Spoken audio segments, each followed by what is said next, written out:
Na kraju prošlog leta Atuslav i Prišić izveli su ovde triumfalni ples na upravo ovoj distanci.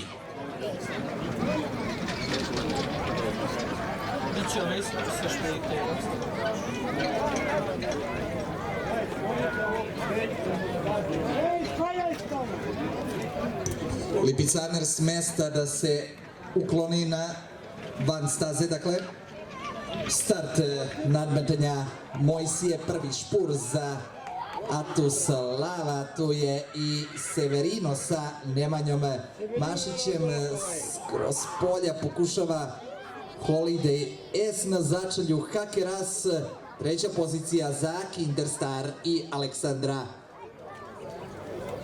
Topalova.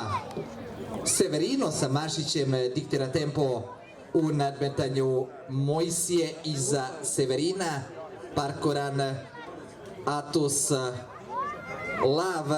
sad Kinderstar spada na poslednju poziciju, čelo i dalje za Severine, iznutra kasa Atuslav, s polja Holiday S, pa Hakeras, pa na posledku Kinderstar. Druga pozicija za Holidaya S, grlo broj 5 je bilo u debelim problemima, Kinderstar sa Topalovim ispred njega, ispred nje Haker As, Atuslav, Holiday S, pa odbegli Severino i Nemanja Mašić prošle nedelje bili i tekako uspešni na subotičkoj stazi.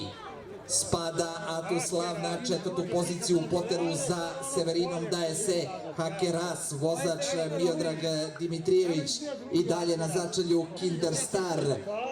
Sada je treće plasiran Holiday S, drugi s polja Hakerasa, na čelu i dalje Severino sa Nemanjom Mašićem, gosti iz Sombora. Severino i Nemanja Mašić na čelu trke Mojsije. Atuslav četvrta pozicija, treći Holiday S, ali izgleda da će o pobedi odlučivati drugoplasirani Hakeras i prvoplasirani Severino i Nemanja Mašić okreće se, gleda gde je rival, Nemanja Mašić nikoga ne hvata, Severino i Mašić, druga pozicija Hakeras, Holiday S, Atuslav, Kinder